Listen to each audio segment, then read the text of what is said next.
যেই হাইকোর্টের রায়টি হয় এবং 5 জুনের পরিক্রমায় আজকে আমরা টিএসসিতে বসে আছি। এই দীর্ঘ পরিক্রমায় ইতিহাসের একটা গুরুত্বপূর্ণ বা বাংলাদেশ যে নতুনভাবে রিস্ট্রাকচার হচ্ছে, এই রিস্ট্রাকচারের যে অধ্যায়টি ছিল, এই অধ্যায়টি ছিল এই পুরো 5ই জুন থেকে শুরু করে আজকে পর্যন্ত। আমি এই সময়টির একটি হিস্ট্রিক্যাল অ্যানালিসিস এবং এই সময়টির তাৎপর্য এবং কিভাবে ভবিষ্যৎ বাংলাদেশ বিনির্মাণে এই সময়টি আমাদের জাতির বিনির্মাণে সবচেয়ে বেশি গুরুত্বপূর্ণ ভূমিকা ছাত্রদের এবং ছাত্র নাগরিকদের জায়গা থেকে পালন করবে, আমি সেই জায়গাটি ফোকাস করব। দেখেন, 5 জুন যে হাইকোর্টের রায়টি দিয়েছে, এই 5 জুন হাইকোর্টের রায়টি খুবই সিগনিফিক্যান্ট একটি রায়। এই কারণে রায়টি সিগনিফিক্যান্ট, আমরা দেখেছি এই ফেসিস্ট সরকার তার ক্ষমতা টিকিয়ে রাখার জন্য মূলত সেই সবসময় ইনস্টিটিউশনগুলোকে ব্যবহার করেছে, সব কিছুতে ইনস্টিটিউশনসগুলোতে ব্যবহার করেছে।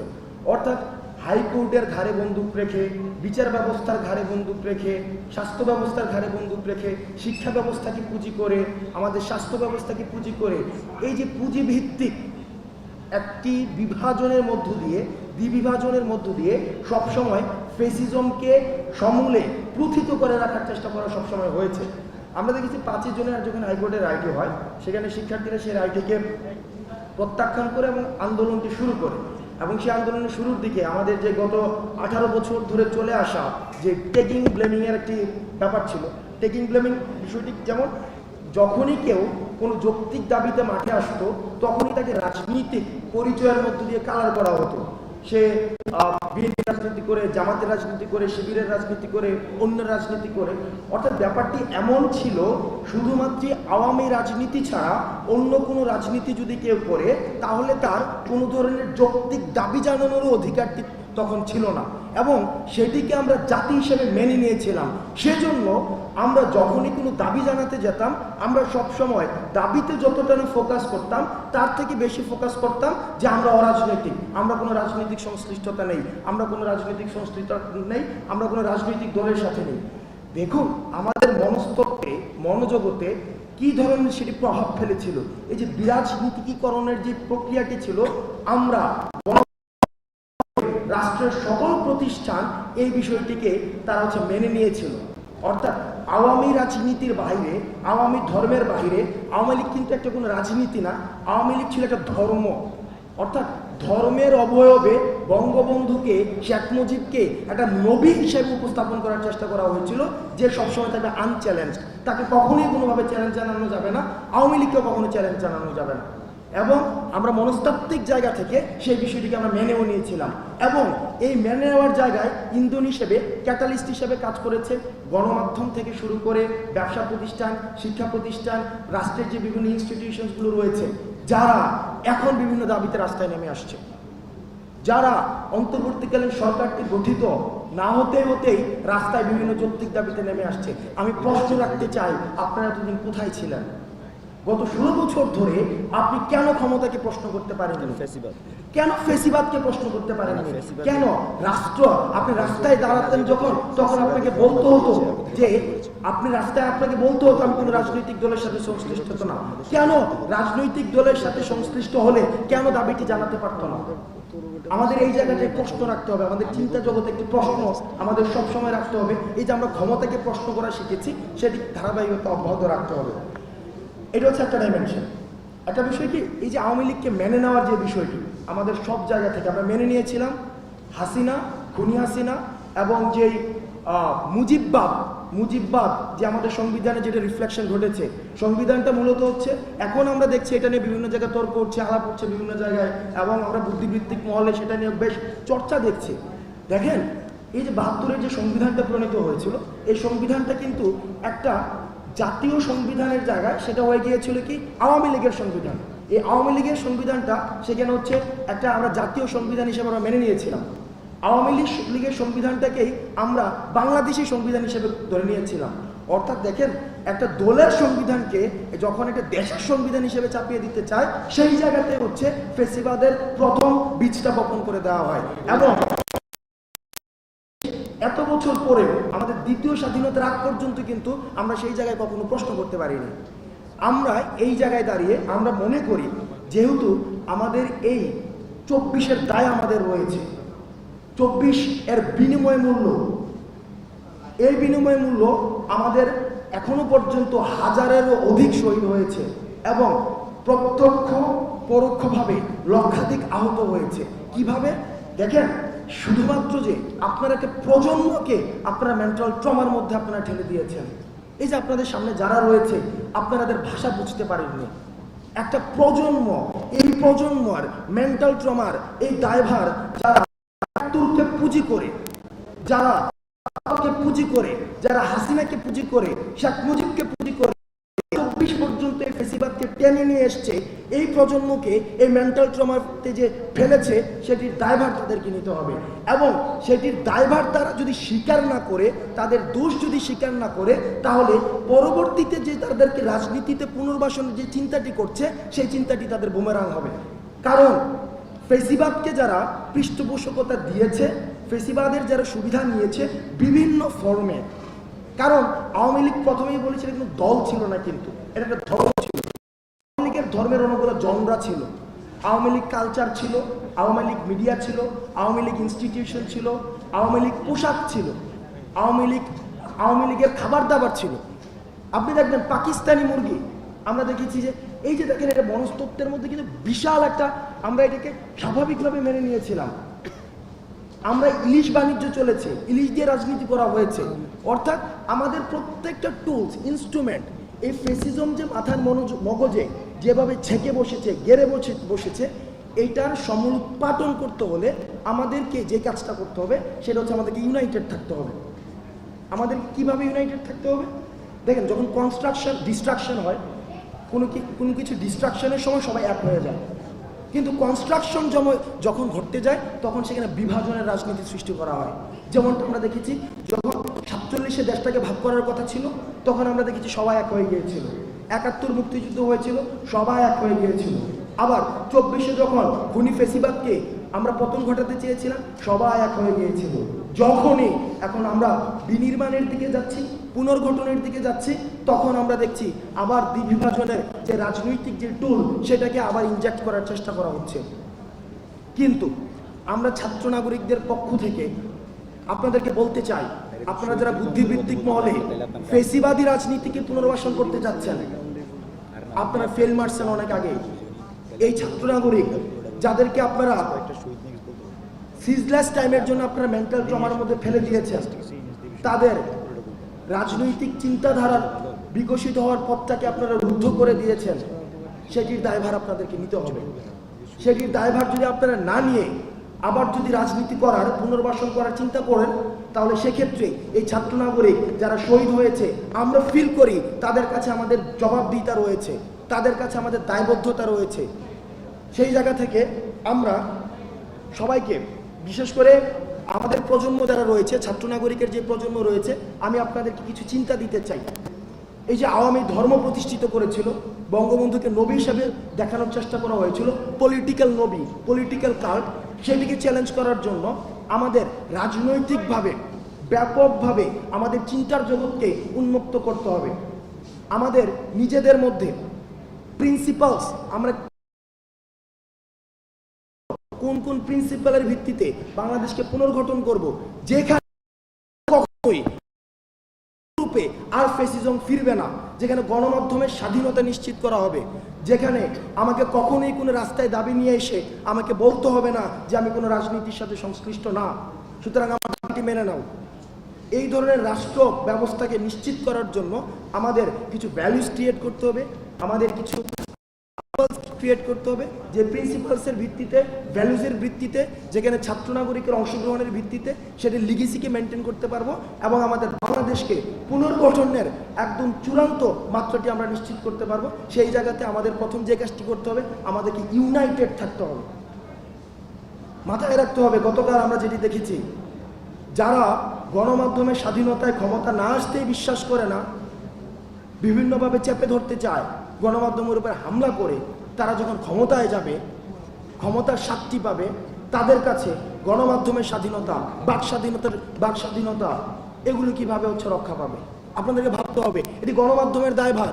আমরা গণমাধ্যমকে দেখেছি গত 16 বছর কিভাবে আমরা দেখেছি গণমাধ্যম যখন প্রশ্ন করতো গণভবনে, প্রত্যেকটি প্রশ্নের একটি বিনিময় মূল্য থাকতো। হয়তো একটি প্রশ্ন দিয়ে তারা এটা দিয়ে হচ্ছে ইউনাইটেড নেশন একটি ট্যুরে যাবে, হয়তো পূর্বাঞ্চলে একটি প্লট পাবে, অথবা প্রধানমন্ত্রী সফর সঙ্গী হবে। অর্থাৎ তাদের প্রশ্নগুলো করা হতো এমনভাবে যে প্রশ্নের বিনিময় মূল্য তারা হচ্ছে বঙ্গভবনে ঢোকার একটি পাস কার্ড পাবে, অথবা সচিবালয়ের একটি যাবে। সবাই না, কারণ সব গণমাধ্যমের যে ভূমিকাটি আমি বলছি, সচেতন করছি যে আপনাদের কোন জায়গায় ছিল। অর্থাৎ আপনাদের বিনিময় মূল্যের যদি প্রশ্ন এমন হয় যে ইউনাইটেড নেশনসে যাওয়ার জন্য, সফর সঙ্গী হওয়ার জন্য, পূর্বাঞ্চলে প্লট পাওয়ার জন্য, এডিটর্স গিল্ডের সদস্য হওয়ার জন্য, সংসদ ভবনের পাস পাওয়ার জন্য, সচিবালয়ের পাস পাওয়ার জন্য, তাহলে আপনারা জাতি সেটির দায়ভার কোনো কিছু দিয়ে ক্ষতিপূরণ সম্ভব না। সুতরাং গণমাধ্যমের প্রতি আমাদের আহ্বান থাকবে, আপনারা ক্ষমতাকে প্রশ্ন করতে শিখুন। আপনারা জনতার হয়ে ক্ষমতাকে প্রশ্ন করুন। সরকার যেটি শুনতে চায় সেটি খবর নয়, সেটি সরকার যেটি শুনতে চায় সেটি যদি বারবার প্রচার করা হয় সেটি হচ্ছে প্রেস রিলিজ। না, সেটি যখন প্রকাশ করা হয়, ক্ষমতাকে যখন প্রশ্ন করা হয়, সেটি হচ্ছে সংবাদ। আমরা আহ্বান জানাই, আমরা স্বাগত জানাই। আমরা যে অন্তর্বর্তীকালীন সরকার এত শহীদের রক্তে ঘামে জীবনের বিনিময়ে প্রতিষ্ঠিত হয়েছে, আমরা এই ক্ষমতাকে প্রশ্ন করার যে স্বাধীনতাটি, সেটি আমরা গণমাধ্যমের মধ্য দিয়ে চর্চাটি দেখতে চাই। তাহলে আপনাদের গণমাধ্যমের যে একটি অংশ যে ঋণী করে দিয়ে গেছেন, তাদের যেই কিছু গিল্ট রয়েছে, সেটির হচ্ছে দায়ভার কিছুটা হলে এড়ানো সম্ভব। আমাদের আগামীকালের কর্মসূচি সম্পর্কে যে সার্বিকভাবে প্রদর্শন এবং তার পরবর্তী সব কর্মসূচি ঘোষণা করবে।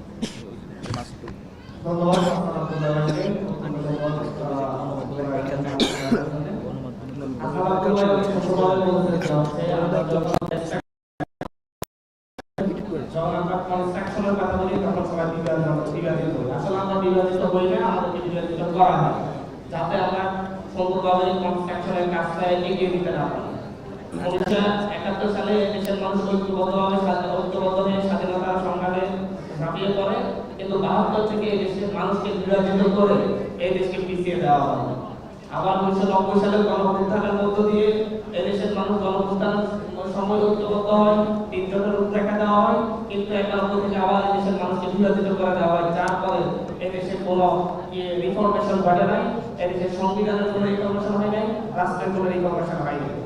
এবং আমরা যাতে আমাদের এই সংস্কারটা নিশ্চিত করা হয়, যাতে আমাদেরকে বিভাজিত করা না যায়, আমরা বৈষম্যবিরোধী ছাত্র আন্দোলনের পক্ষ থেকে উদ্যোগ নিয়েছি আমাদের যারা এই রাজপথে লড়াই করে এই গণবিপ্লব সংগঠিত করেছে তাদেরকে সংঘবদ্ধ করা, এবং তাদেরকে সংঘবদ্ধ করার প্রক্রিয়া নিয়ে এবং সামনের কাজকর্ম নিয়ে কথা বলতে আল্লাহকে আর কালকের কর্মসূচি নিয়ে কথা বলবে। কালকের কর্মসূচি নিয়ে সাজিয়েছিলাম।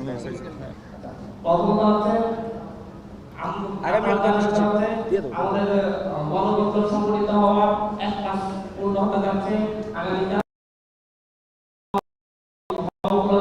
আগামীকালকে একটি কর্মসূচি আমরা হাতে নিচ্ছি, সেই সম্পর্কে কথা বলবেন মোহাম্মদ সাজিদ আলম।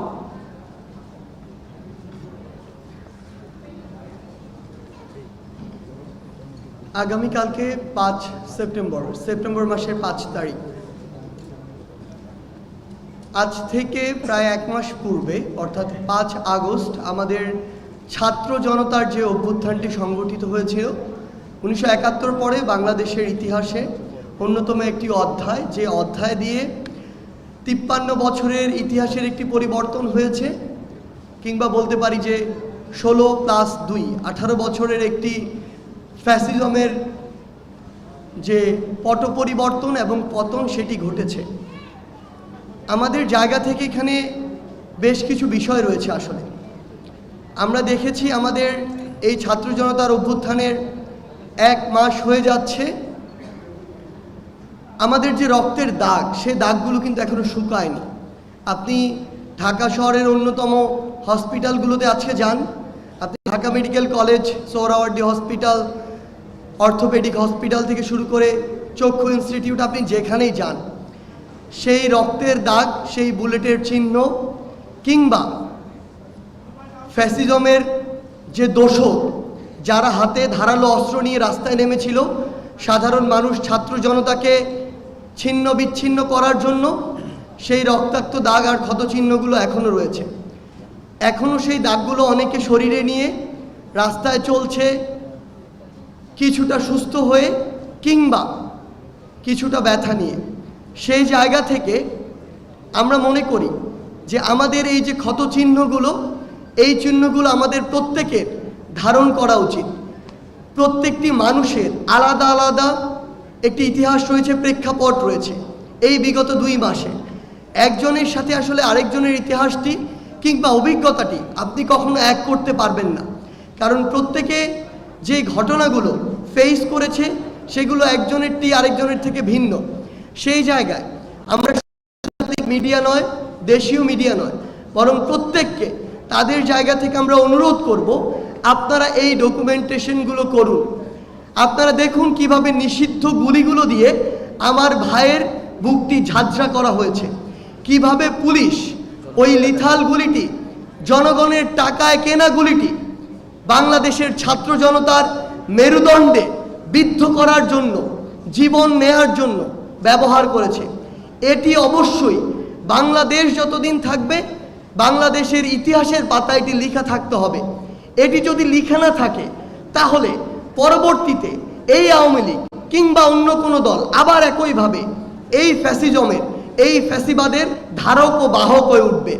তাদের এটি জানা থাকা উচিত, মনে রাখা উচিত মানুষ কতটা ঘৃণা ভরে এই ফ্যাসিস্ট সরকারকে প্রত্যাখ্যান করেছিল, কত নির্লজ্জভাবে তারা যখন এই ফ্যাসিবাদটি চালিয়েছিল, মানুষ কিভাবে এই ফ্যাসিবাদের পতন ঘটিয়েছিল।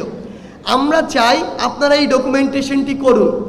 আমরা ভাবছিলাম যে 5ই অগাস্টের পরে 1 মাস হয়ে গিয়েছে, বিভিন্নজন বলছিল যে আমরা একটি বিজয় র্যালি করতে পারি কিনা, কিন্তু আমাদের অধিকাংশ ভাইরা, বোনেরা, ছাত্র জনতা তাদের জায়গা থেকে স্পষ্ট করে জানিয়ে দিয়েছে বিজয় র্যালি, বিজয় মিছিল করার সময় এখনো হয়নি। এই বাংলাদেশে যে ফ্যাসিস্টের পতন ঘটেছে সেই জায়গা থেকে এই দগদগে ক্ষতগুলো রেকটিফাই করে এমন একটি বাংলাদেশকে যতদিন না আমরা বিনির্মাণ করতে পারছি, যতদিন না এই বাংলাদেশ গণমানুষের বাংলাদেশ হয়ে উঠছে, আমরা আমাদের অধিকারগুলো ফিরে না পাচ্ছি, সিস্টেমগুলো আবার নতুন করে পুনর্গঠিত না হচ্ছে, মানুষ যে মানবিক কিংবা তার সাংবিধানিক সুবিধাগুলো পায় সেগুলো যতদিন নতুন করে পাওয়া শুরু না হচ্ছে ততদিন কোনোভাবেই এমন একটি বিজয় মিছিল করা প্রাসঙ্গিক নয়। এটি আমাদের স্পিরিটের সাথে যায় না, আমাদের এই ছাত্র জনতার অভ্যুত্থানের চেতনার সাথে যায় না। সেই জায়গা থেকে আমরা এই মুহূর্তে সবচেয়ে গুরুত্বপূর্ণ মনে করি আমাদের সেই ভাই বোনদের যারা এই ফ্যাসিস্ট সরকারের পতনের জন্য, আওয়ামী লীগের এই দুর্বিষহ শাসন ও শোষণ আমলের পতনের জন্য নিজের রক্ত দিয়েছে, জীবন দিয়েছে। গুলির সামনে আবু সাইদ থেকে শুরু করে আমার হাজারো ভাই যেভাবে বুক পেতে দিয়েছে, একটা গুলি খেয়ে পরের গুলিটি আবার নিজের বুকে নেয়ার জন্য শক্তি নিয়ে দাঁড়িয়ে গিয়েছে। এখন সময় হচ্ছে আমার সেই ভাইদেরকে স্মরণ করা, ধারণ করা। সেই জায়গা থেকে আমরা মনে করি যে আগামীকালকে 5ই সেপ্টেম্বর পুরো বাংলাদেশের প্রত্যেকটি জেলা, প্রত্যেকটি উপজেলা, প্রত্যেকটি ইউনিয়ন থেকে শুরু করে মহানগরের প্রত্যেকটি সেক্টর যেভাবে এক একটি যুদ্ধের সেক্টর হয়ে উঠেছিল সেই 5ই আগস্টের দিন কিংবা তার পূর্বের দিনগুলোতে, সেভাবে আগামীকালকে আবারও আমার ওই শহীদ ভাইদের স্মৃতিকে, স্পিরিটকে নিজের মধ্যে ধারণ করে আমার ওই যে আহত ভাইগুলো এখনো হাসপাতালের বিছানায় কাতরাচ্ছে, আমার যে ভাই বোনগুলো তাদের হাত হারিয়েছে, পা হারিয়েছে, চোখ হারিয়েছে, তাদেরকে স্মরণ করে, তাদের স্মৃতিকে ধারণ করে আমরা আগামীকাল 5 সেপ্টেম্বর আমাদের ছাত্র জনতার অভ্যুত্থানের 1 মাস পূর্তি উপলক্ষে আমরা একটি শহীদি মার্চ করতে চাই। এই শহীদি মার্চে আমরা চাইব আমাদের যেই বাবা মারা, যেই ভাই বোনেরা তাদের সন্তান হারিয়েছে, তাদের ভাই বোন হারিয়েছে, বিনয়ের সাথে আমরা আপনাদের প্রতি অনুরোধ করতে চাই আপনারা আমাদের সাথে আসুন। আপনারা যে ভার নিয়ে আজকে চলছেন, হাঁটছেন, আমরা সেই ভারের সঙ্গী হতে চাই। আমরা সব সময় আপনাদের সন্তান হয়ে, ভাই বোন হয়ে আপনাদের সাথে একইভাবে চলতে চাই। সেই জায়গায় আমরা চাইব পুরো বাংলাদেশের ছাত্র জনতা আবারও তাদের প্রত্যেকের জায়গা থেকে তারা এই শহীদি মার্চে অংশগ্রহণ করবে, যেখানে আমার শহীদ ভাইদের ছবি থাকতে পারে ফেস্টুনে। আমার শহীদ ভাইরা যেই চেতনাকে, যেই স্পিরিটকে ধারণ করে নিজের জীবন দিয়েছে, সেই কথাগুলো থাকতে পারে। আমরা যে ওই ফ্যাসিস্ট যে কোনো সরকারকে আর কোনো দিন গ্রহণ করতে প্রস্তুত নই, আমরা যে তাদেরকে ঘৃণা ভরে প্রত্যাখ্যান করছি, করব, সেই মেসেজগুলো থাকতে পারে। আমরা অন্তর্বর্তীকালীন সরকারের কাছে কি চাই, সেই বার্তাগুলো থাকতে পারে। আমরা কেমন বাংলাদেশ চাই, সেই কথাগুলো থাকতে পারে।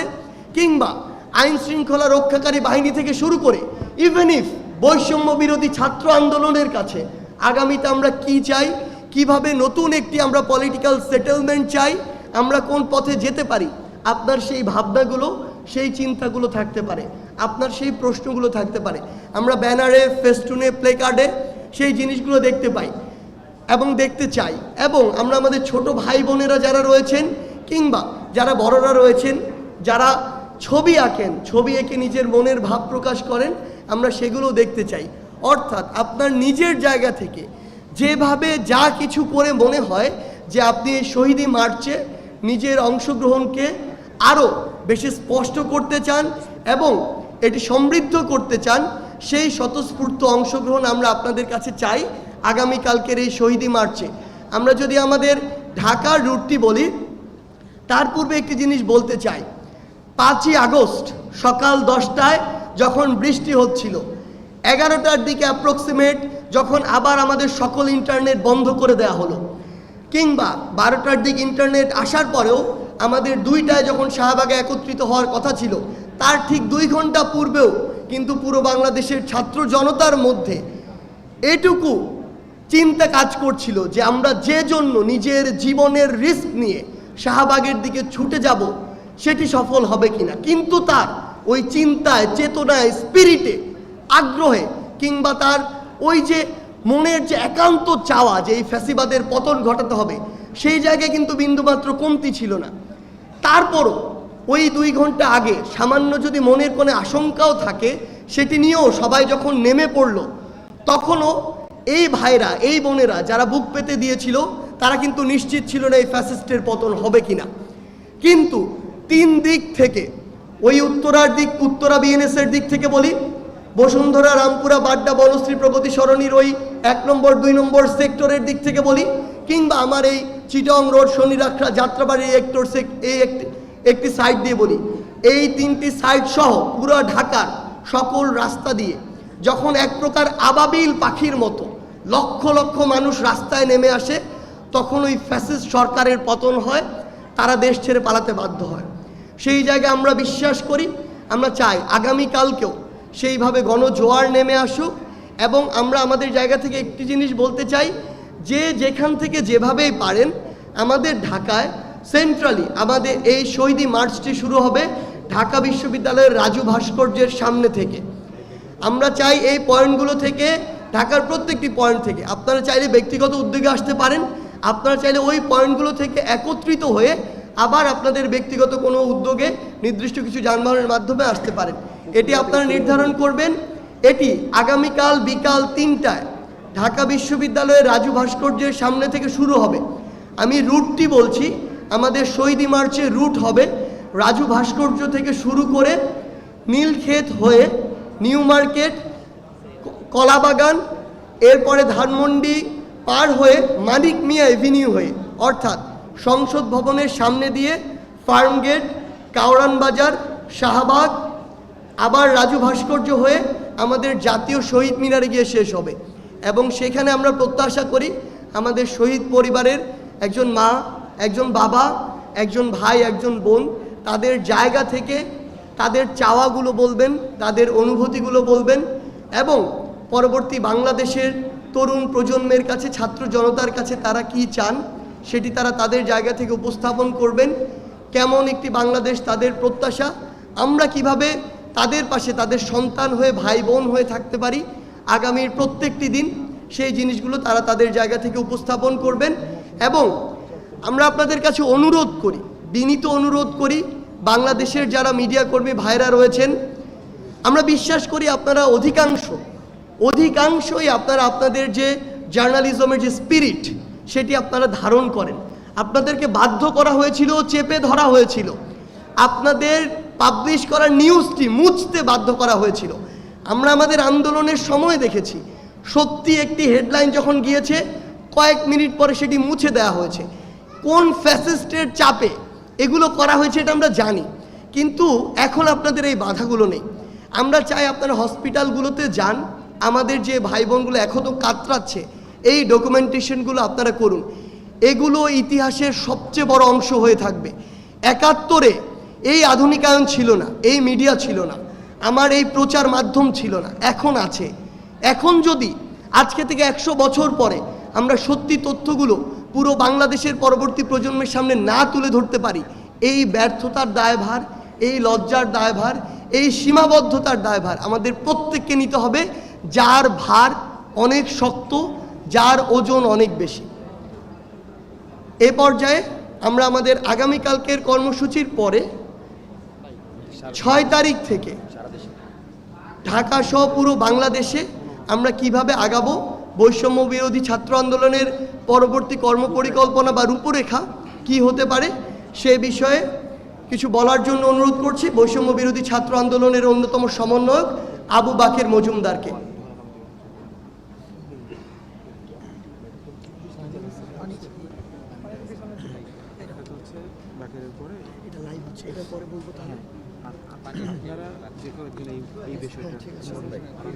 জি শিওর। প্রথমেই শ্রদ্ধা ভরে স্মরণ করছি জুলাইয়ের গণ অভ্যুত্থানের শহীদদের এবং যারা হাসপাতালে কাতরাচ্ছেন, যারা এই ফ্যাসিবাদের গুলিতে আহত অবস্থায় আছেন। আপনারা দেখেছেন এই ফ্যাসিবাদ, এই আওয়ামী দোসরদের আমলে, তাদের শাসন আমলে সারা দেশে বিভিন্ন স্থানে আমরা দেখেছি চাঁদাবাজি, সিন্ডিকেট, দখলদার থেকে শুরু করে বিভিন্ন ধরনের অপকর্মের জন্য এই আওয়ামী লীগ সিন্ডিকেট তৈরি করেছে এবং তারই মধ্যে দিয়ে বাংলাদেশকে অর্থনৈতিকভাবে, সামাজিকভাবে এবং রাষ্ট্রীয়ভাবে সারা দুনিয়ার কাছে নিচু অবস্থানে নিয়ে গিয়েছে। আমরা যখন ৫ই আগস্ট বাংলাদেশের ছাত্র জনতা একটি গণ অভ্যুত্থান করে, তখন আমরা দেখতে পাই তার পরবর্তীতে এই ফ্যাসিবাদের দোসররা ক্রমাগতভাবে আমাদের বিরুদ্ধে ষড়যন্ত্র করে যাচ্ছে। তারই প্রেক্ষিতে আমরা আরও দেখি বিভিন্ন জায়গায় তারা চাঁদাবাজি, দখলদার, সিন্ডিকেটের নেতৃত্ব দিচ্ছে। কোথাও কোথাও দেখা যাচ্ছে মাথা চেঞ্জ হয়েছে কিন্তু সিস্টেম একই রয়ে গিয়েছে। আপনারা গতকালও দেখেছেন বঙ্গবাজারে, সেখানে আওয়ামী লীগের একজন কমিশনার, মহিলা কমিশনার চামেলি, এবং তার সাথে যোগ দিয়েছিল যে বিএনপির শাহবাগ থানার নেতা স্বপন। এই দুইজনের যোগ সাজসে আমাদের ঢাকা বিশ্ববিদ্যালয়ের মেধাবী শিক্ষার্থী এবং সাংবাদিক সমিতির সভাপতি আলসাদি ভুইয়ার উপর তারা অতর্কিত হামলা করেছে যখন তিনি এই চাঁদাবাজদের বিরুদ্ধে কথা বলেন, প্রতিবাদ করেন। আমরা দেখেছি যে এরা সংবাদ মাধ্যমের বা মুক্ত বাক স্বাধীনতার আসলে গলা চেপে ধরতে চেয়েছিল। আমি প্রশ্ন রাখতে চাই, যাদের হাতে মুক্ত বাক স্বাধীনতা কোনো নিশ্চয়তা নাই, তাদের হাতে কিভাবে একটি বিপ্লবী রাষ্ট্র সংহত থাকবে, সুসংহত থাকবে? আমি এই প্রশ্নটি রাখতে চাই। তার পরবর্তীতে আপনারা দেখেছেন যে যখনই যেখানে চাঁদাবাজি হচ্ছে, দখলদারি হচ্ছে এবং অনিয়ম হচ্ছে, বৈষম্য বিরোধী ছাত্র আন্দোলনের যারা অংশগ্রহণ করেছিলেন তারা স্বতঃস্ফূর্তভাবে সেসব চাঁদাবাজি, দখলদারি, সিন্ডিকেটের বিরুদ্ধে কথা বলছে, প্রতিরোধ গড়ে তুলছে। আপনারা আরও দেখেছেন যখনই বাংলাদেশের দক্ষিণ পূর্বাঞ্চলে একই সাথে রাজনৈতিক এবং প্রাকৃতিক একটা বন্যা হচ্ছিল, তখন বৈষম্য বিরোধী ছাত্র আন্দোলন কীভাবে সারা দেশের মানুষকে সুসংগঠিত করে একটি জাতীয় ঐক্যের একটি ডিসপ্লে দেখেছে টিএসসিতে, আপনারা সেটি দেখেছেন। এবং বৈষম্য বিরোধী ছাত্র আন্দোলন তাদের এই কর্মসূচির মাধ্যমে আমরা মনে করছি যেভাবে 5ই আগস্টের পূর্বে তাদের কর্মসূচির মাধ্যমে মানুষকে ঐক্যবদ্ধ করেছিল, এই কর্মসূচির মাধ্যমে তারা আবারও জাতীয় ঐক্যকে খুব ভালোভাবে প্রকাশিত করেছে। তারই ধারাবাহিকতায় আমরা আসলে সার্বিকভাবে বাংলাদেশে একটি প্রজন্মগত রাজনৈতিক রূপান্তর দেখতে পাচ্ছি।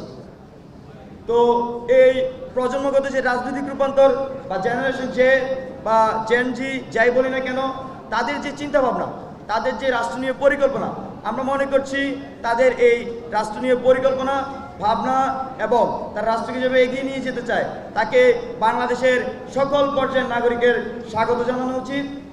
সেই প্রেক্ষিতে এই আমাদের বৈষম্যবিরোধী ছাত্র আন্দোলন কাজ করে যাবে। পাশাপাশি আমরা আমাদের যে আইন শৃঙ্খলার অনেক জায়গায় আমরা অব্যবস্থাপনা দেখছি, তার প্রেক্ষাপটে অবশ্যই আপনাদের কারো আশা করি যে জানার বাকি নেই। এই যে ফ্যাসিবাদ, সে কিন্তু আমাদের প্রত্যেকটি সিস্টেমকে আসলে নষ্ট করে দিয়েছিল। পুলিশ থেকে শুরু করে প্রশাসনের প্রত্যেকটি ব্যবস্থা দলীয়করণ করে একটি অসামঞ্জস্যতা তৈরি করেছিল এবং যেই সব প্রতিষ্ঠান আসলে সত্যিকার অর্থে মানুষ তার সেবা পেত না। এই মুহূর্তে এসে বা 5ই আগস্টের পর থেকে আমরা যে অন্তর্বর্তীকালীন সরকার গঠন করেছি, একটি গণঅভ্যুত্থানের পরবর্তী সরকার বা বিপ্লব পরবর্তী সরকার, তার সাথে বৈষম্যবিরোধী ছাত্র আন্দোলন কিন্তু মাঠে আছে। আমরা চাচ্ছি বৈষম্যবিরোধী ছাত্র আন্দোলনের পক্ষ থেকে পুলিশ সহ সকল আইন শৃঙ্খলা বাহিনীকে সহযোগিতার হাত বাড়িয়ে দিতে, এবং আমরা সেটি করছি। আমি সারা দেশবাসীকে আহ্বান করছি, আপনারা পুলিশ সহ আইন শৃঙ্খলা বাহিনী এবং প্রশাসনকে সহযোগিতা করুন। পাশাপাশি আরেকটি আহ্বান করব, কোথাও আপনারা আইন নিজ হাতে তুলে নেবেন না। কারো বিরুদ্ধে যদি কোনো সুনির্দিষ্ট তথ্য প্রমাণ সহ অভিযোগ থাকে, সেগুলো নিয়ে আপনারা তার বিরুদ্ধে অভিযোগ দেন, কিন্তু কোনোভাবে আইন নিজ হাতে তুলে নেওয়া যাবে না। আমরা আগামীর বাংলাদেশে সত্যিকার অর্থে আইনের শাসন চাই এবং সেজন্য সারা দেশবাসীর সহযোগিতা চাচ্ছি। আরেকটি বিষয়, আপনারা ইতিমধ্যে স্পষ্ট হয়ে গিয়েছেন, বৈষম্যবিরোধী ছাত্র আন্দোলন কিন্তু 5ই আগস্টের পর থেকে বাংলাদেশের নিরাপত্তায় বিভিন্নভাবে তারা কাজ করে যাচ্ছে, এবং আমি বৈষম্যবিরোধী ছাত্র আন্দোলনের সাথে যারা এই গণঅভ্যুত্থানে অংশগ্রহণ করেছিলেন তাদের সকলকে আহ্বান করব, আগামী দিনগুলোতে আমরা যাতে এই স্বতঃস্ফূর্ত জাতীয় নিরাপত্তার জন্য আমরা কাজ করে যাই। কিন্তু আমি আবারও বলছি, কোনোভাবে আইন নিজের হাতে তুলে নেওয়া যাবে না। কেউ যদি দোষী হয়, তার বিরুদ্ধে সুনির্দিষ্ট অভিযোগ থাকে, আপনারা সেই অভিযোগ সহ তা যে সিস্টেমেটিক অভিযোগ প্রকাশ করার যে মাধ্যম বা অভিযোগ দেওয়ার মাধ্যম সেখানে দিন। আমরা আইনের শাসন বাংলাদেশে প্রতিষ্ঠা করতে চাই। আরেকটি বিষয়, এই যে খুনি হাসিনা ভাইরা খুব ভালো করে ব্যাখ্যা করেছেন, তারা কিভাবে আমাদের ভাইদেরকে শহীদ করেছে, কিভাবে আমাদের বুকে গুলি চালিয়েছে। তো সব কিছু মিলিয়ে আমরা বৈষম্যবিরোধী ছাত্র আন্দোলনের পক্ষ থেকে খুনি হাসিনার বিচারের দাবি করছি, এবং আওয়ামী দোসর যারা এই হত্যাকাণ্ডের সাথে সরাসরি যুক্ত ছিল তাদেরও বিচারের দাবি জানাচ্ছি। এছাড়াও বৈষম্যবিরোধী ছাত্র আন্দোলনের পক্ষ থেকে আমরা তাদেরকে ক্রমাগত চিহ্নিত করার চেষ্টা করছি। আমরা আমাদের ছাত্রদের পক্ষ থেকে একটি ফ্যাক্ট ফাইন্ডিং কমিটি ঘোষণা করার পরিকল্পনা করছি। তো সব কিছু মিলিয়ে আমরা স্পষ্টভাবে জানিয়ে দিতে চাই, যারা এইসব হত্যার সাথে জড়িত ছিল, হামলার সাথে জড়িত ছিল, তাদেরকে কোনোভাবে ছাড় দেওয়া হবে না। বাংলাদেশের ছাত্র জনতা এদেরকে নিজেই ফ্যাক্ট ফাইন্ডিং টিমের মাধ্যমে সহযোগিতা করে সকলকে চিহ্নিত করে আইনের আওতায় নিয়ে আসবে। তার পরবর্তীতে এই যে কর্মযজ্ঞের কথা আমি বলছি, সেই কর্মযজ্ঞ পরিচালনা করতে 5ই আগস্টের পর থেকে এখন পর্যন্ত আমাদের কোথাও হিমশিম খেতে হচ্ছে। তার অন্যতম কারণ, সত্যিকার অর্থে আমাদের যে মুভমেন্ট হয়েছিল, মুভমেন্টে এত স্বতঃস্ফূর্ত অংশগ্রহণ ছিল, যার কারণে আমরা আসলে সবাইকে অতটা সুসংগঠিত করতে পারিনি। তারই লক্ষ্যে আমরা কিন্তু ইতিমধ্যে একটি টিম গঠন করেছিলাম, যে টিমের অন্যতম কাজ ছিল যে সারা দেশকে সুসংগঠিত করা। সেই টিমের প্রেক্ষিতে পাশাপাশি আমরা জিনিসটাকে এক্সটেন্ড করে আরও মহাকব পরিকল্পনা নিয়ে আগাচ্ছি। আমাদের আপনার ইতিমধ্যে ঘোষণা করেছে 5ই আগস্ট আমাদের শহীদ মার্চ, তার পরবর্তীতে 6ই আগস্ট থেকে আমরা 6ই সেপ্টেম্বর থেকে আমরা সারা দেশে বিভাগীয় সফর শুরু করব। আমাদের প্রত্যেকটি বিভাগে টিম ভিত্তিক আমরা আমাদের এই মানুষজনকে সুসংগঠিত করার চেষ্টা করব। তাদের জন্য কিছু নীতিমালা থাকবে, এরা এই নীতিমালার বাইরে গিয়ে কোনো কাজ করবে না। হ্যাঁ, আমরা বিভাগীয় সফর করব, আমাদের টিমগুলো আমাদের জনমত, মানুষ আসলে কী বলতে চাচ্ছে, তাদের ভাষা কি সেটা আমরা শোনার চেষ্টা করব। আপনারা দেখেছেন আমরা এই বৈষম্য বিরোধী ছাত্র আন্দোলন পুরো মুভমেন্টে যে জিনিসটি করার চেষ্টা করেছি, আমরা যেমন একই সাথে জনমত তৈরি করার চেষ্টা করেছি, অন্যদিকে জনগণের যে ভাষা সেই ভাষাকে রূপান্তর করার চেষ্টা করেছি। মূলত আমি বলতে চাচ্ছি জনগণ যেটা চাচ্ছে আমরা আসলে সেটাই করার চেষ্টা করেছি।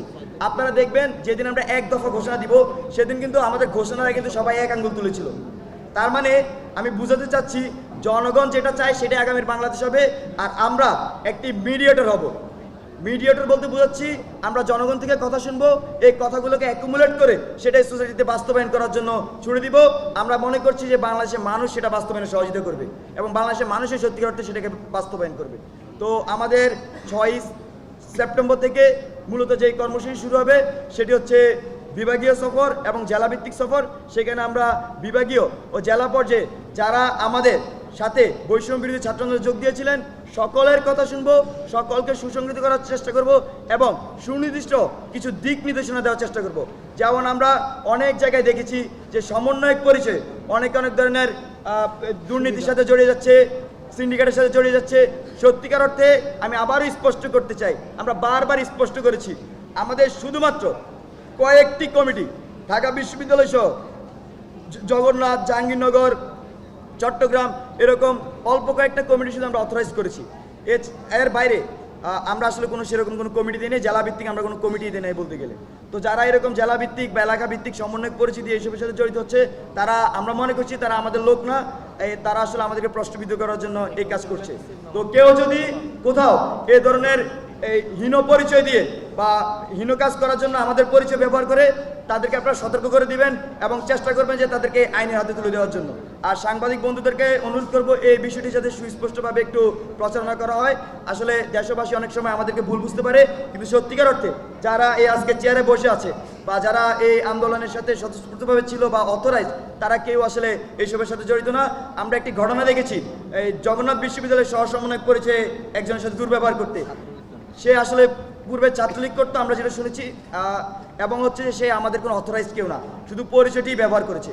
তো সব কিছু মিলিয়ে সবাইকে যেই তথ্যটি দিতে চাচ্ছি সেটি হচ্ছে বৈষম্য বিরোধী ছাত্র আন্দোলন নতুন করে সারা দেশে পুনর্গঠিত হবে এবং সেটি খুব সিস্টেমেটিক্যালি পুনর্গঠন হবে। তাদের প্রধান কাজ মূলত এখন কথা হচ্ছে কেন পুনর্গঠন হবে, একটা প্রশ্ন হচ্ছে কেন ওয়াই। তাদের প্রধান কাজ হচ্ছে চাঁদাবাজি, সিন্ডিকেট, দখলদারি, দুর্নীতির বিরুদ্ধে অবস্থান নেওয়া। এবং আমরা 5 আগস্টে এই যে সহস্রাধিক জীবন এবং লক্ষাধিক আহতের বিনিময়ে একটি নতুন স্বাধীনতা পেয়েছি, যে নতুন বিপ্লব করেছি, সেই নতুন বিপ্লবকে রক্ষার লক্ষ্যে তারা কাজ করে যাবে। আর মূলত এটাই আমাদের মূল প্রতিপাদ্য। আমি আবার বলছি, চাঁদাবাজি, সন্ত্রাস, দুর্নীতি প্রতিরোধ এবং বিপ্লব রক্ষার লক্ষ্যে আমাদের এই নতুন কর্মপরিকল্পনা এবং বৈষম্য বিরোধী ছাত্র আন্দোলন সারা দেশের প্রত্যেকটি জেলা উপজেলায় এই লক্ষ্যে কাজ করে যাবে। ধন্যবাদ সবাইকে। আচ্ছা, একটু আমাদের হচ্ছে স্বাস্থ্য নিয়ে একটু ব্রিফ আছেন এই কমিটিতে, আমাদের অন্যতম একজন সমন্বয় রয়েছেন তারেক, সে তার জায়গা থেকে আমাদের এই ব্রিফটুকু দিবেন, কারণ বেশ কিছু জিনিস আসলে ক্লিয়ারিফিকেশনের প্রয়োজন আছে। এটা শোনা যায়, সমস্যা নেই, এখান থেকে আচ্ছা, বৈষম্য বিরোধী ছাত্র আন্দোলনের আমাদের 5 আগস্ট বিজয়ের পর থেকে সবচেয়ে গুরুত্বপূর্ণ যে বিষয়টি ছিল সেটি হচ্ছে শহীদ এবং আমাদের যারা আহত আছেন তাদের সঠিক তথ্য বের করে আনা এবং তাদেরকে যথাযথ মর্যাদা সহ তাদের যে ক্ষতিপূরণ দেওয়া এবং তাদের যে আর্থিক সহায়তার প্রয়োজন হলে সেগুলো দেওয়া। সেই বিষয়টি নিয়ে জনমনে দুরকম প্রত্যাশা ছিল। 1, সরকার এগিয়ে আসুক, 2, বৈষম্য বিরোধী ছাত্র আন্দোলন এগিয়ে আসুক। জনমনে যেই আশাটি ছিল তার ভিত্তি হলো এই মানুষগুলো আমাদের জন্য আমাদের ডাকে সাড়া দিয়ে এসে পুলিশের গুলি খেয়েছেন, বিজিবি র্যাবের গুলি খেয়েছেন, আর্মির গুলি খেয়েছেন, তারা শহীদ হয়েছেন, আহত হয়েছেন, সুতরাং তাদের দায়িত্ব নেওয়া আমাদের প্রয়োজন। এই বিষয়টিতে আমরা খুব স্পষ্টভাবে আগেও বলেছি যে বিগত যে সরকার ছিল তারা গুলি করেছে, বিগত যে রাজনৈতিক দল ক্ষমতায় ছিল তারা তাদেরকে আহত করেছে।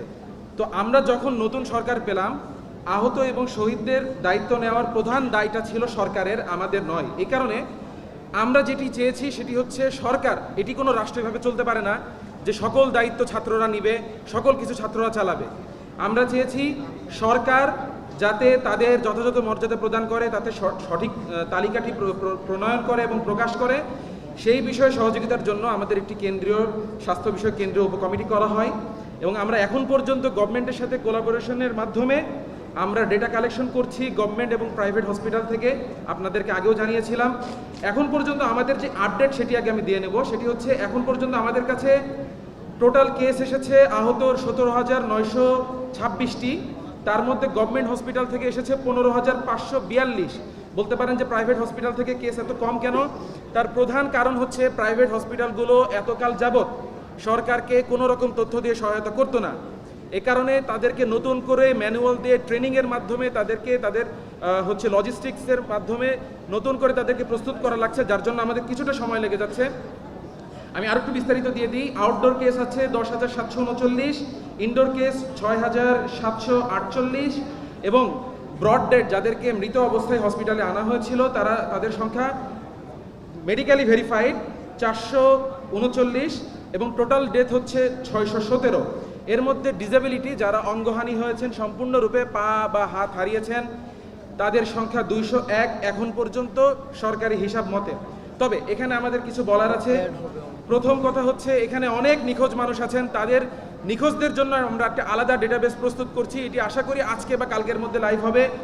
দ্বিতীয়ত, সরকারি এর আগের যে গুন্ডা, ছাত্রলীগের গুন্ডা পান্ডারা, যুবলীগ আওয়ামী লীগের গুন্ডা পান্ডারা জোর করে হসপিটাল থেকে আহত নিহতদেরকে বের করা হয়েছে, ডেটাবেস নষ্ট করা হয়েছে, তথ্য গায়েব করে দেওয়া হয়েছে। এই বিষয়ে শুধু তারাই জড়িত ছিলেন না, স্বয়ং দুর্ভাগ্যজনকভাবে বলতে হচ্ছে ডাক্তার, হসপিটালের ডিরেক্টররা পর্যন্ত জড়িত ছিলেন। তাদের অভিযোগ আমাদের কাছে আছে, আমরা এগুলো সরকারের কাছে দিচ্ছি, তদন্ত সাপেক্ষে আমরা সরকার ব্যবস্থা নিবে, আমরা সেই বিষয়ে আমরা আমাদের দাবি দেওয়া জানাবো।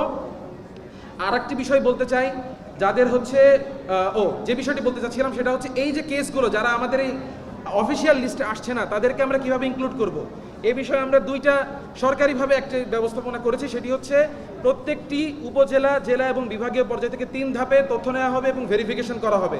অর্থাৎ প্রতিটি উপজেলায় কিন্তু একজন ইউএইচএফপিও আছেন, যে উপজেলা স্বাস্থ্য কমপ্লেক্সে, তার কাছে গিয়ে আপনি তথ্য দিতে পারবেন যে আমার অমুক শহীদ হয়েছেন বা আমার পরিবারের অমুক আহত হয়েছিলেন, কিন্তু ভয়ে আমরা হসপিটালে যেতে পারিনি, গিয়েছি কিন্তু নাম পরিবর্তন করা হয়েছে, অন্য নাম দেওয়া হয়েছে, ফেক মোবাইল নাম্বার দেওয়া হয়েছে, আপনারা তথ্যগুলো দিতে পারবেন, তারা ভেরিফিকেশন করবেন। দ্বিতীয়ত হচ্ছে আমরা একটি সেন্ট্রাল ডেটাবেস আমাদের পক্ষ থেকেও করব। এছাড়া বিভিন্ন এনজিওর যে তথ্য আমরা কালেক্ট করেছি সেগুলো আমরা হচ্ছে ভেরিফিকেশনের মাধ্যমে মন্ত্রণালয়ের কাছে দিচ্ছি এবং সেগুলো তারা ইনক্লুড করছেন। এখনও সেটি অফিসিয়াল লিস্টে যুক্ত করা হয়নি। 3 নম্বর বিষয়টা হচ্ছে অঙ্গহানি যাদের হয়েছে তাদের বিষয়ে স্পেশাল কেয়ার প্রয়োজন, যাদের রিহ্যাবিলিটেশন প্রয়োজন, সেই বিষয়ে সরকার এখন পর্যন্ত কি ব্যবস্থাপনা গ্রহণ করেছে। অঙ্গহানির ব্যাপারটি আমরা মন্ত্রণালয়ে নূরজাহান আপার সঙ্গে এবং বিভিন্ন এনজিও এবং ওষুধ শিল্প সমিতির সাথে বৈঠক করে যে বিষয়টি আমরা একটি ডিসিশনে এসেছি, সেটি হচ্ছে যাদের প্রস্থেটিক্স দরকার, যাদের বিভিন্ন লিম্স প্রয়োজন, তাদেরকে বিভিন্ন এনজিও এবং বিদেশি সংস্থাগুলো একদম উন্নত মানের, মানে অতি আধুনিক যেই প্রস্থেটিক্স আছে সেগুলো তারা প্রোভাইড করতে চেয়েছেন এবং আমরা একটি চুক্তির মাধ্যমে এগুলো ফাইনালাইজ করার একটি প্রক্রিয়ার মধ্যে আছি। বাংলাদেশের ব্র্যাককে উল্লেখ করতে হচ্ছে, তারা আগ্রহ জানিয়েছেন, জার্মানি থেকে তারা প্রস্থেটিক্স আনবেন। চায়নার একটি প্রতিনিধি দল আমাদের সঙ্গে দেখা করেছেন, আলোচনা করেছেন, তারা বলেছেন যে তারা প্রস্থেটিক্স দিবেন আধুনিক এবং আমরা চাচ্ছি শুধু দেওয়ার মধ্যে যেন শেষটা না হয়ে যায়। আমরা চাই যে, কারণ এদের একটা দীর্ঘ সময়, লম্বা সময় পর্যন্ত কিন্তু তাদের হচ্ছে এই মেইনটেনেন্সের প্রয়োজন হবে, চেঞ্জ করার প্রয়োজন হবে। তো একটি চুক্তির মাধ্যমে যে তারা 5 বছর কিংবা 10 বছর তাদেরকে এই সার্ভিসটি দিয়ে যাবেন, যাতে তারা একটু পূর্ণ, এবং এরপর তাদের যে রিহ্যাবিলিটেশন প্রয়োজন, যারা চক্ষু হারিয়েছেন তাদেরকে বিভিন্ন ভোকেশনাল ট্রেনিংয়ের মাধ্যমে তাদের পুনর্বাসনের কথা আমরা বলেছি। চক্ষু এখন সবচেয়ে ইম্পর্ট্যান্ট যে কেসগুলো যা আমাদেরকে বাংলাদেশের চিকিৎসা ব্যবস্থায় আপনার চিকিৎসা করা কঠিন মনে হচ্ছে, তাদের মধ্যে 2টা। একটা হচ্ছে যাদের চোখে গুলি আছে, চোখ হারাচ্ছেন, হয়তো মানে খুবই ক্রিটিক্যাল কন্ডিশনে আছেন। আরেকটি হচ্ছে যারা অর্থোপেডিক্সের, অর্থাৎ দেখা যাচ্ছে যে অনেক উন্নত চিকিৎসা ছাড়া যারা হচ্ছে অঙ্গহানি হয়ে যাবেন, হাঁটতে পারবেন না, হাত পা হারাবেন, তাদেরকে আমরা বিদেশে রেফার করার একটি বিষয়, এই বিষয়টিতেও আমাদেরকে সাহায্য করছেন Bangladesh association of pharmaceutical industries এবং বিশেষ করে সাজেদা ফাউন্ডেশন, রেনাটা ফার্মাসিউটিক্যালস, তারা এই বিষয়টি আমাদেরকে হেল্প করছেন। আমরা এখন এই মুহূর্তে 7টি এমন কেস নিয়ে কাজ করছি যাদেরকে আমরা বাইরে পাঠানোর, সিঙ্গাপুর এবং হচ্ছে থাইল্যান্ড, ব্যাংককে পাঠানোর প্রক্রিয়ার মধ্যে আছি অতি দ্রুত। আরেকটি বিষয় আমরা বলতে চাই, সেটি হচ্ছে সারা দেশে হসপিটালগুলোতে সমন্বয়ক পরিচয় দিয়ে ডাক্তারদের সাথে যে অরাজকতা করা হয়েছে, লিস্ট করা, এই সকল বিষয় নিয়ে আমরা আগেও বলেছি, আবারও বলছি, আমাদের এই স্বাস্থ্য কমিটির পক্ষ থেকে দেশব্যাপী একটি ভলান্টিয়ার কমিটি প্রণয়ন করা হয়েছে কিছুটা ভেরিফিকেশনের জন্য। আমরা সময় নিচ্ছি, কারণ যাকে তাকে আমরা এই দায়িত্ব দিতে পারি না। এই লিস্টটি, আমাদের যে অনগোয়িং লিস্ট, সেটি মন্ত্রণালয়ের কাছে আছে। এটি ফাইনালাইজ হলে মন্ত্রণালয় প্রত্যেকটা উপজেলায় পাঠিয়ে দিবে, প্রত্যেকটা সদর হাসপাতালে পাঠিয়ে দিবে। এই মানুষগুলো হচ্ছে তাদের তথ্য নিবে, বিশেষ করে যাদের তথ্য আসেনি, আমি আগেও বললাম মিসিং যে তথ্যগুলো, সেই তথ্যগুলো এন্ট্রি করার ক্ষেত্রে তারা হেল্প করবে এবং দেশবাসীর কাছে আমাদের আবেদন থাকবে তাদের কন্ট্যাক্ট নাম্বার সহ আমরা পাবলিক করব, তাদের সঙ্গে যোগাযোগ করবেন। প্রত্যেকটি উপজেলায় যে মানুষগুলো আছেন, যে তারা যে কোনো তথ্য তাদের কাছে দিতে চান, আহত বা নিহত, তাদের সঙ্গে যোগাযোগ করবেন। আরেকটি বিষয় সর্বশেষ জানাইতে চাচ্ছি, সেটি হচ্ছে যে এই যে জুলাই বিপ্লবে আমাদের গণ অভ্যুত্থানে যারা শহীদ হয়েছেন, আমরা জানি 71-এ যারা শহীদ হয়েছিলেন তাদের জন্য আমরা বিভিন্ন মেমোরিয়াল তৈরি করেছি, স্মৃতিসৌধ বানিয়েছি, শহীদ মিনার বানিয়েছি। কিন্তু এই যে দ্বিতীয় স্বাধীনতা যুদ্ধ আমাদের হয়ে গেল, তাদের জন্য আমরা হচ্ছে আমাদের এই স্বাস্থ্য কমিটির পক্ষ থেকে আহ্বান জানিয়েছি, তাদের জন্য, তাদেরকে তো রাষ্ট্রীয় স্বীকৃতি দেওয়া হবেই ভেরিফিকেশনের পর, তাছাড়াও তাদের জন্য আমরা মেমোরিয়াল তৈরি করার আবেদন জানিয়েছি এবং সেই বিষয়টিতেও আমাদেরকে আশ্বাস দেওয়া হয়েছে যে এই ব্যবস্থাপনা নেওয়া হবে। আমার বক্তব্য আমি এখানে শেষ করছি। আচ্ছা, তাহলে আপনাদের ওষুধ কোম্পানির ব্যাপার ইম্পর্টেন্ট, এটা ওষুধ কোম্পানির ব্যাপারটা এটা বলতে হবে, এটা দরকার হয় আপনি। আচ্ছা, আমাদের একটা জিনিস, আমাদের আজকে 2টা স্পটে আবার আমাদের মত বিনিময় সভা আছে, যেটা 3টা থেকে অলরেডি 2টা বাজতে 8 মিনিট বাকি আছে। সো আমরা হচ্ছে 2-3 মিনিটের জাস্ট কোয়েশ্চেন শুনি। আমার হচ্ছে আপনারা বলছেন যে আজকের যে একটা একটা করেন ভাই, একটা করে প্রশ্ন করেন, কারণ আমাদের হাতে 8 মিনিট সময় সর্বোচ্চ। আগামী দিনে রূপরেখা নিয়ে আপনারা 6 আগস্ট থেকে সারা দেশে যাবেন, সেটা কি বৈষম্য ছাত্র আন্দোলনের ব্যানারে নাকি আপনারা অন্য কোনো রাজনৈতিক ফরমেশনের দিকে যাচ্ছেন?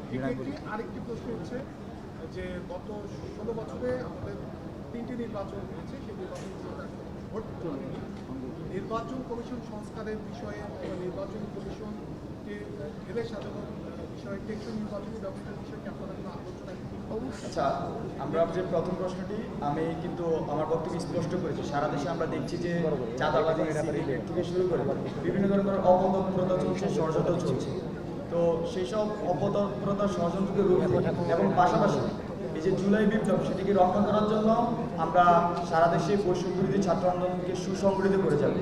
আমার কাছে মনে হয় যে আর যে দ্বিতীয় প্রশ্নটি, হ্যাঁ, দ্বিতীয় প্রশ্নটি অবশ্যই এই যে স্বৈরাচার শেখ হাসিনা ফ্যাসিলিটি সিস্টেম গড়েছে, সেখানে বাংলাদেশের বিগত কয়েকটি নির্বাচনে সুষ্ঠু হয়নি। আমরা মনে করছি 24 নির্বাচন, 18 নির্বাচন আর 14 নির্বাচন, তো সব কিছু মিলিয়ে আমাদের পক্ষ থেকে আমরা একটি স্বাধীন নিরপেক্ষ নির্বাচন কমিশনের জন্য আমরা সবসময় বলে যাব, কাজ করে যাব এবং বৈষম্য বিরোধী ছাত্র আন্দোলন বাংলাদেশের একটি গণতান্ত্রিক পরিবেশ তৈরি করার জন্য তারা বদ্ধ পরিকর বা সংকল্পবদ্ধ।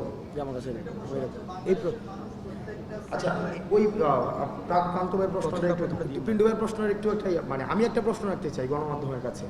আপনারা তো আমাদেরকে প্রশ্ন করেন, ক্ষমতাকে প্রশ্ন করার চর্চাটাকে আমরা রাখতে যাচ্ছি।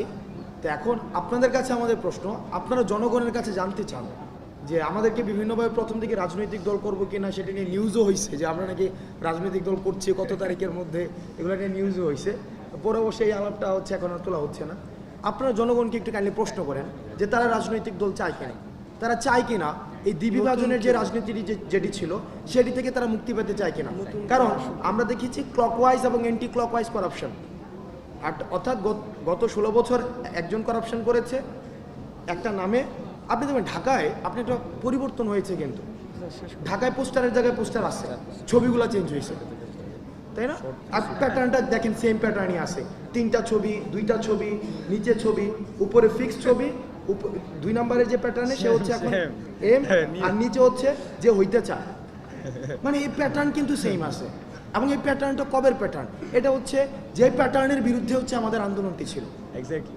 এখন আমরা রাজনৈতিক দল করছি কিনা সেই প্রশ্নটি আপাতত আপনাদের কাছে আমরা অনুরোধ করবো, আমাদেরকে না করে আপনারা জনগণের কাছে জানতে চান তারা এই ব্যানারের পরিবর্তন চায় কিনা, এই সিস্টেমের পরিবর্তন চায় কিনা, এবং এই সিস্টেমের পরিবর্তনের জন্য তারা কোনো নতুন রাজনৈতিক দল চায় কিনা, সেটি জনগণকে প্রশ্ন করুন, জনগণ নির্ধারণ করবে। বাকির কিন্তু বলে দিয়েছে আমরা জনগণের ভাষাকে রূপান্তর করি, জনগণের সিম্বলটা যে সিম্বলটা দেখায় সেটাকে আমরা ভাষায় রূপান্তর করি।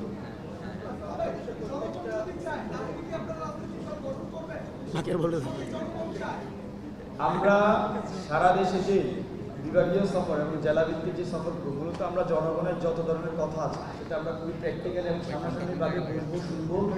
জনগণের চাওয়ার ভিত্তিতে আমরা আমাদের সিদ্ধান্ত নিব। আমাদের কাজই জনগণের যে আশা আকাঙ্ক্ষা সেটাকে সোসাইটিতে প্রতিফলন করা, রাষ্ট্রের প্রতিফলন করা। আশা করি আমার প্রশ্ন উত্তরটি পেয়েছেন। পরবর্তী কোনো প্রশ্ন থাকবে?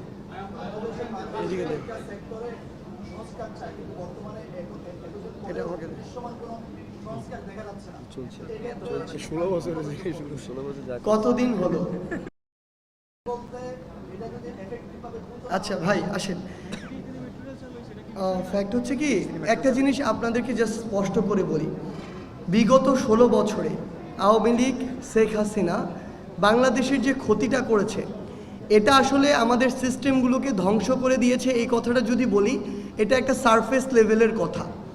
আপনাকে যদি প্রশ্ন করা হয় এই সিস্টেমগুলো কাদের দ্বারা পরিচালিত হতো, এই সিস্টেমগুলো এই দেশের মানুষ দ্বারা পরিচালিত হতো। তার মানে এই মানুষগুলো দ্বারা ওই সিস্টেমগুলো করাপ্টেড হয়েছে, নষ্ট হয়েছে। আলটিমেটলি নষ্ট কি হয়েছে? মানুষের ওই মনস্তত্ত্বগুলো নষ্ট হয়েছে, চিন্তা, চেতনা, অভ্যাস বা বিভিন্ন ক্যারেক্টার, এগুলোর পরিবর্তন হয়েছে। সো আলটিমেটলি এই যে 16 বছরের যে ক্ষতিটা, সবার মনস্তাত্ত্বিক যে ফ্যাসিজমের যে একটা জায়গা তৈরি হয়েছে অধিকাংশ মানুষেরই, প্রত্যক্ষ এবং পরোক্ষভাবে, এই মানুষগুলোকে আবার রেকটিফাই করে তাদের অভ্যাসগত আচারগত পরিবর্তন করে যখন সামগ্রিকভাবে আপনি একটি সিস্টেমের পরিবর্তন ঘটাতে যাবেন, তখন 16 বছর না লাগলেও তার অর্ধেক কিংবা তার 4 ভাগের 1 ভাগ সময় আপনার অবশ্যই লাগবে। এবং সবচেয়ে বড় কথা হচ্ছে, এগুলো মেট্রো রেল না, এগুলো পদ্মা সেতু না যেগুলো আপনি চোখ দিয়ে দেখতে পাবেন। এই ক্ষতিগুলা এমন অবস্তুগত অদৃশ্য ক্ষতি, যেই ক্ষতিগুলো চোখে দেখা যায় না, কিন্তু এগুলোর ইম্প্যাক্ট অনেক বেশি, অনেক দীর্ঘমেয়াদী। সেই জায়গা থেকে এই ক্ষতিগুলো বের হয়ে আসার জন্য আমরা বিশ্বাস করি আমাদের প্রত্যেকের ব্যক্তিগত জায়গা থেকে নিজেকে সংশোধন প্রয়োজন। আমি যদি সংশোধন হই, ধীরে ধীরে আমার সাথে থাকা ছোট ছোট সিস্টেম, পরিবার হোক, সমাজ হোক, একটি বড় কোম্পানি হোক, একটি রাষ্ট্র, দিন শেষে পুরোটাই ধীরে ধীরে সংশোধন হবে। আমরা বৈষম্য বিরোধী ছাত্র আন্দোলনের পক্ষ থেকে আমরা সরকারের কাছে জানাবো যে সরকারের যে জিনিসগুলো যত দ্রুত সংশোধন করা সম্ভব তারা যেন সেই পদক্ষেপগুলো নেয়। এবং আমরা প্রত্যেকটি মানুষকে তাদের জায়গা থেকে অনুরোধ করব, আপনারা ব্যক্তিগতভাবে ওই অভ্যাসগুলো থেকে চাঁদা দেওয়া, ঘুষ দেওয়া, বিভিন্ন জায়গা থেকে সুদে অংশগ্রহণ করা, লাইন ভেঙে সামনে যাওয়ার জন্য ক্ষমতার অপব্যবহার করা, এই যে প্রত্যেকটি জায়গায় আপনি যেটি করতেন, নিজের কিছু সুবিধার জন্য সিন্ডিকেট তৈরি করা, মানুষকে জিম্মি করার জন্য সিন্ডিকেট তৈরি করে অধিক মুনাফা নেওয়া, এই অভ্যাসগুলো তো আমাদের। এই অভ্যাসগুলো থেকে আমরা যেদিন বের হতে পারবো, সিস্টেমগুলো অটো পরিবর্তন হয়ে যাবে। লাস্ট কোয়েশ্চেন আপনার না,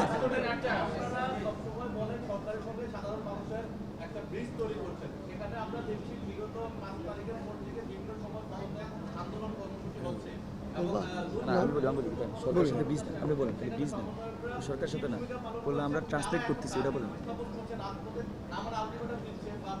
প্রেশার গ্রুপ, প্রেশার গ্রুপ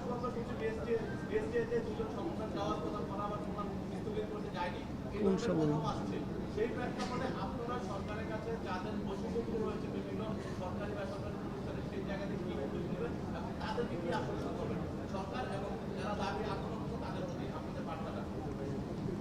আপনার প্রশ্নটার অনেকগুলো ডাইমেনশন আছে। আচ্ছা, অনেকগুলো ডাইমেনশনস আছে। প্রথম বিষয়টা হচ্ছে কি, আপনাকে একটা জিনিস মাথায় রাখতে হবে, প্রভু চলে গিয়েছে, দাসরা কিন্তু এখনো যায় নাই। প্রভু কিন্তু থাকে একজন, কিন্তু গত 16 বছরে এত লক্ষ কোটি দাস উৎপাদন করেছে। এখন আমাদের যুদ্ধটা কিন্তু এই দাসদের বিরুদ্ধে।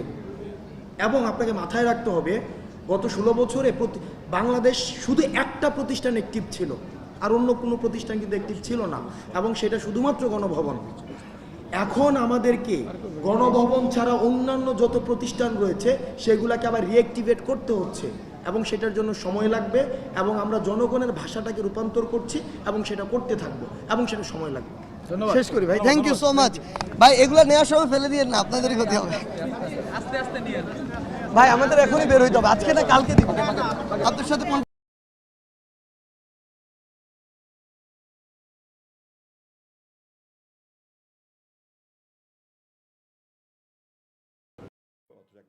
কার ছিল, অথচ একটা ভাঙা গাড়ি দিয়েছে এবং